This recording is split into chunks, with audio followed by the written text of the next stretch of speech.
नमस्कार दोस्तों, जय जोहार। मैं कौशल तिवारी और बिहिनिया संध्या में आपका स्वागत है।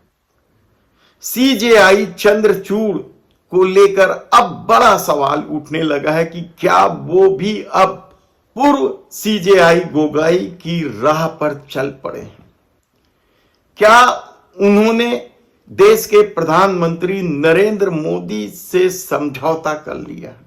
क्योंकि इस दौर में जिस तरीके से सीजेआई चंद्रचूड़ की भूमिका को लेकर मोदी सरकार संकट में नजर आती थी। हालांकि हमने पहले भी कहा है कि सुनवाई के दौरान जिस तेवर के साथ जजों की भूमिका होती थी वह फैसले में दिखाई नहीं देता था। चाहे नोटबंदी का मामला हो, राष्ट्रहित के भेंट चढ़ गया था फैसला, चाहे इलेक्ट्रल बॉन्ड का मामला हो जिसके तहत इसे अवैध तो करार दिया गया लेकिन राशि जब्त नहीं की गई, यानी जो चंदा लिया गया था, जो वसूली किया गया था, उसे जब्त नहीं किया गया था। तब भी हमने सवाल उठाए थे। सवाल तो हमने जोशी मठ के दरार आने की वजह को लेकर भी, जब राष्ट्रहित की भेंट चढ़ाई जा रही थी, तब भी उठाया था।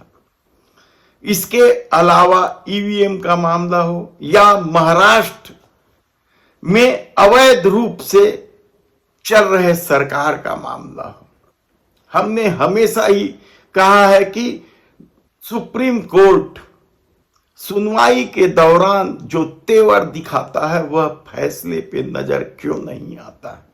तो क्या इस पूरे मामले का संबंध सीजेआई के घर गणेश चतुर्थी के दिन पहुंचे देश के प्रधानमंत्री नरेंद्र मोदी से है? यह बड़ा सवाल है, क्योंकि इस दौर में जिस तरीके का खेल मोदी सरकार ने किया है, हर एक मामले में आप देखते जाइए कि किस तरीके से मोदी सत्ता ने खेल खेला और संविधान को ताक पर रखा।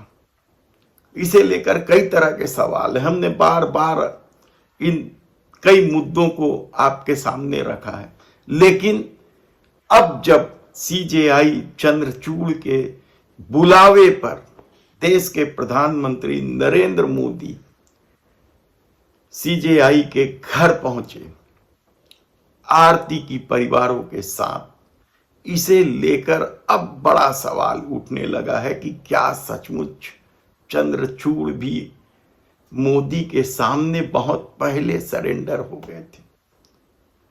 तमाम फैसले जिसे लेकर विपक्ष सवाल उठाते रही है, वे फैसले क्या सत्ता से प्रभावित फैसले थे? भले ही विवाद राहुल गांधी की अमेरिका में दिए गए बयानों को लेकर हो रहा हो, लेकिन उस सबसे बड़ा सवाल तो यही है कि क्या सीजेआई को इन सब से बचना नहीं चाहिए? क्योंकि यदि न्यायपालिका के प्रमुख ही उस सत्ता के नजदीक दिखाई दे तो फिर फैसले पर जो सवाल उठाए जा रहे थे वे गलत कहां ठहराए जा सकते हैं? या सीजेआई की भूमिका को लेकर अब सवाल क्यों नहीं उठना चाहिए? क्या इस पर देश में बहस नहीं होनी चाहिए? व्यक्तिगत मामला बताकर इस तरह के मामले को खारिज नहीं किया जा सकता। अब तो प्रशांत भूषण से लेकर समूचा विपक्ष सीजेआई के इस भूमिका को लेकर सवाल उठा रहे हैं। ऐसे में जब उनका रिटायरमेंट 2 महीने बचा, तो क्या यह अब सीजेआई ने खुलकर देश को बता दिया है कि प्रधानमंत्री नरेंद्र मोदी उनके इतने घनिष्ठ मित्र हैं कि उन्हें अपने व्यक्तिगत कार्यक्रमों में भी बुलाया जा सकता है? देखना होगा, क्योंकि यह दौर मोदी सत्ता का दौर है जिस पर कई तरह के आरोप है। आरोप तो यहां तक हैं कि उन्होंने मैनिपुलेट करके सत्ता बनाई है। धन्यवाद।